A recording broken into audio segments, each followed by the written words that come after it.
Hey, how you doing? This is Adam Post, publisher of more than 1,000 comic books and marketing expert covering Trump. Corrupt FEMA workers fired over $59 million payment for illegal aliens. Let's get into the story. Before we do, please be sure you are subscribed to the channel. Click the bell for notifications. Give me a thumbs up. I really appreciate you guys. The Chief Financial Officer of FEMA, which is a very important title with a lot of power, the person in charge of dispersing funds at a major federal organization, has been fired by the Trump administration. Her and 3 other people involved in an illegal payment. Coming from the Daily Mail, DOGE starts purge of FEMA by firing top agents who put up illegal migrants in 5-star hotels. The money apparently wasn't all for 5-star hotels, but any money paying for illegal aliens in the country. And sure, especially putting them up in extremely luxurious conditions, is inappropriate. And if the president doesn't approve of it and he sends out an executive order, you have to obey that executive order. It's not like you're spending your own money, even when you're in charge of the finances for an important federal agency. And this is the same FEMA whose contractor told a Georgia family to remove their Trump yard signs, according to a whistleblower. And we heard similar stories about this in North Carolina and Florida, where people were not getting help from FEMA if they didn't promote the right candidate for president. Well, it looks like they did promote the right candidate for president because he's cleaning up FEMA. Donald Trump's Department of Homeland Security just fired the officials and agents in charge of the finances at FEMA. FEMA's Chief Financial Officer, Mary Comans, lost her job after it was revealed that the agency paid $59 million to luxury hotels in New York City to house illegal immigrants. 3 others involved with the payment of the funds also lost their jobs, according to DHS. Quote, effective immediately, FEMA is terminating the employment of 4 individuals for circumventing leadership to unilaterally make egregious payments for luxury New York City hotels for migrants, according to Assistant DHS Secretary Tricia McLaughlin in a statement. The Chief Financial Officer and her team are arguably the most powerful group at FEMA as they control its billions in funding. And they do control that money, and there is some discretion about what they can and can't do with that money. Discretion and control is something that's the hallmark of a Chief Financial Officer, but it doesn't mean you get to spend the money any which way you want to. It has to be within certain limits.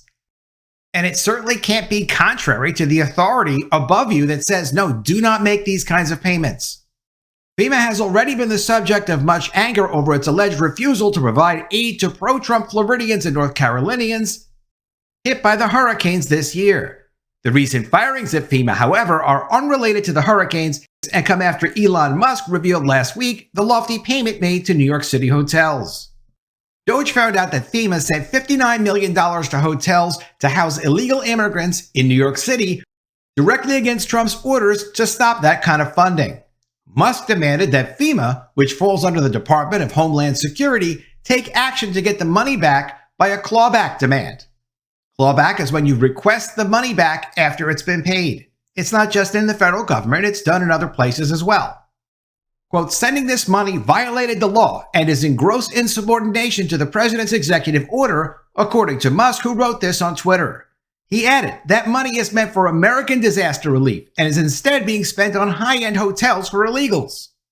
Assistant Secretary McLaughlin said that her boss, DHS Secretary Kristi Noem, would continue to take action to make sure Trump's orders are being followed by her department and the agencies that fall beneath it. Quote, under President Trump and Secretary Noem's leadership, DHS will not sit idly and allow deep state activists to undermine the will and the safety of the American people, according to McLaughlin. FEMA was at the center of controversy last year when it was also excoriated for an overall slow and underwhelming response to the deadly destructive hurricanes that hit the East Coast.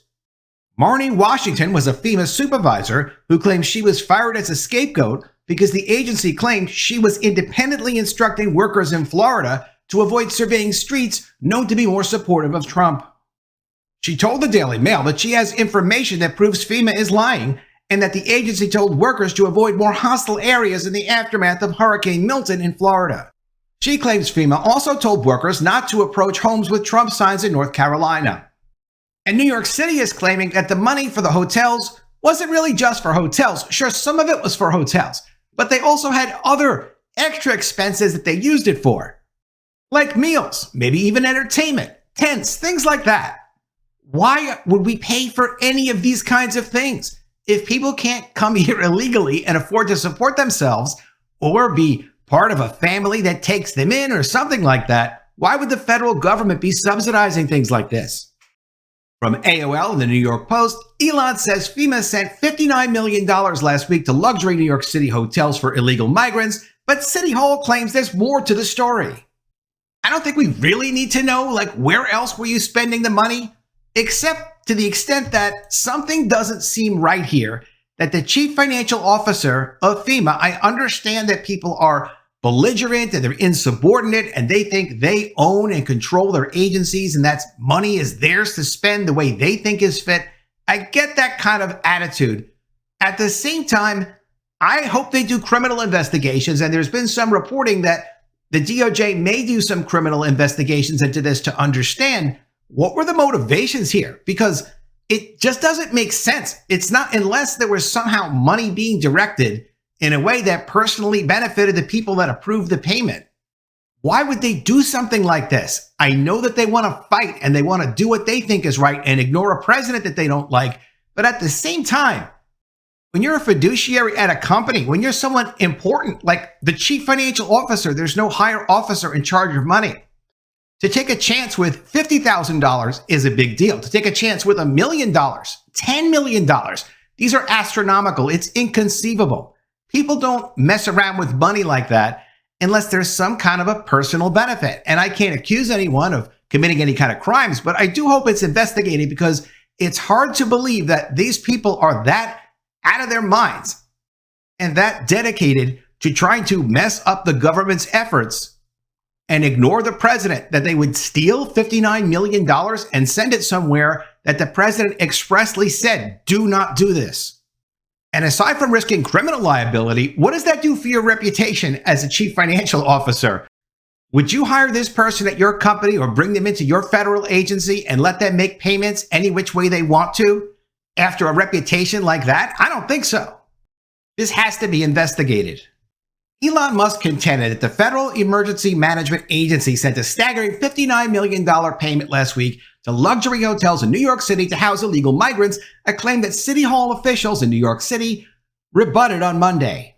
The world's richest man said in an early post on X that the funds were just discovered by his Department of Government Efficiency. Quote, sending this money violated the law and is in gross insubordination of the president's executive order, according to Musk.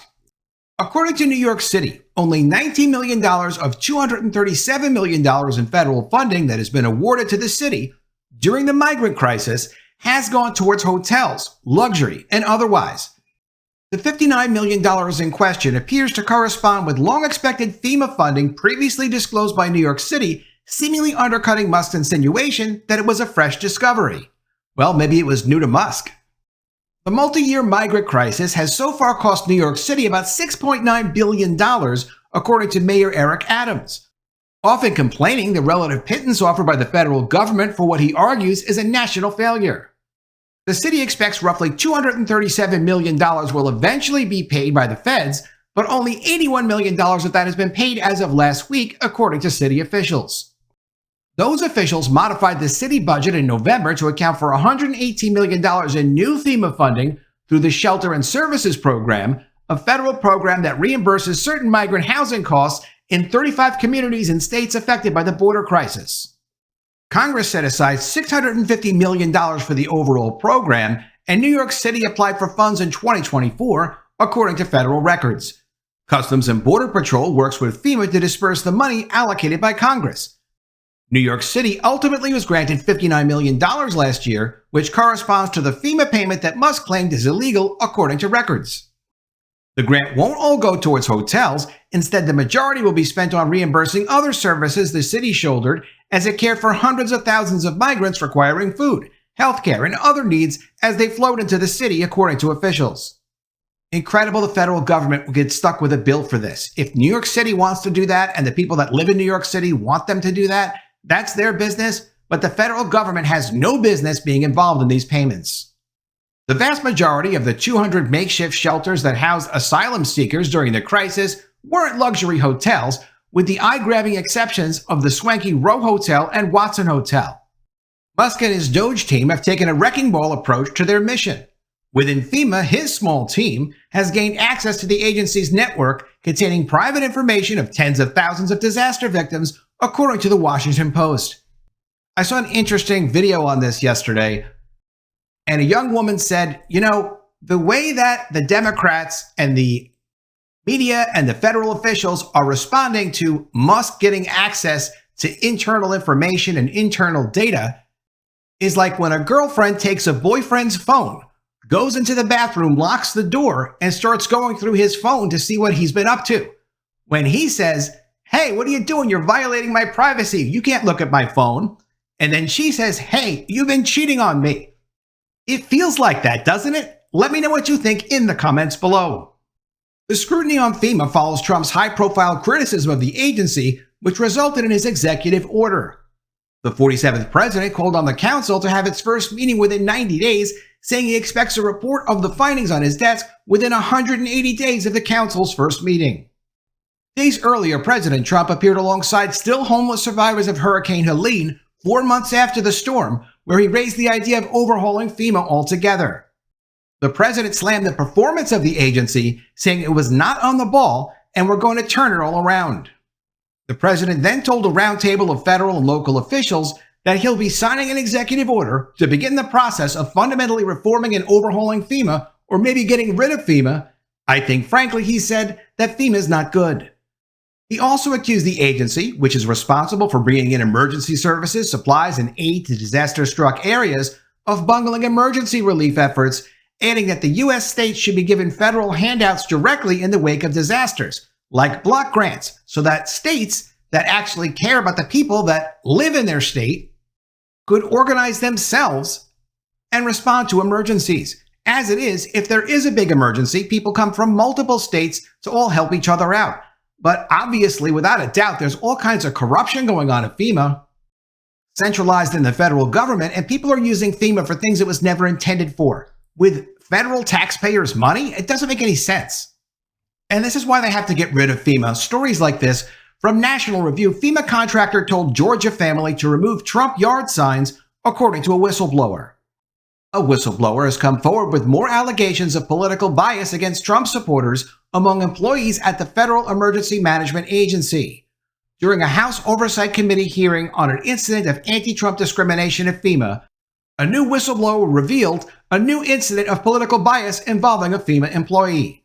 Quote, "During the recess for votes, my staff made contact with a new whistleblower who provided a credible account that a Fema contractor visited the home of an elderly disabled veteran's family around October 10th following Hurricane Helene, according to James Comer.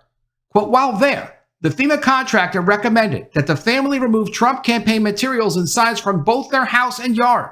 He warned the family that his FEMA supervisors do not take kindly to Trump supporters and that they seem like domestic terrorists," he continued. Quote, "The elderly homeowners were so frightened by this and afraid that they would not recover their loss that they removed all Trump materials and signs. Nevertheless, FEMA has not returned to their residence. This took place not in Florida, but in Georgia."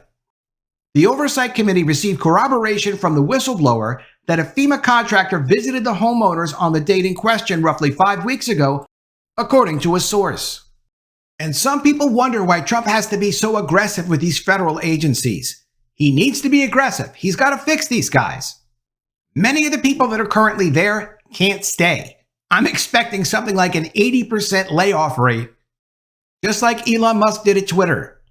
It's clear, it's obvious, if people act this way when they're inside a federal agency and they know they're doing this on behalf of the federal government. It's not that they're stupid. They're just so removed from reality and removed from accountability that they just do whatever their political ideology tells them to do. Trump will get this solved. Let me know what you think of all this in the comments below. Always love to see your ideas. Please be sure you are subscribed to the channel. Click the bell for notifications, give me a thumbs up, and I'll see you again soon with another story. And if I don't see you, I will miss you. And if you want to support the channel and help me make even more videos, subscribe to the channel and become a paid member today.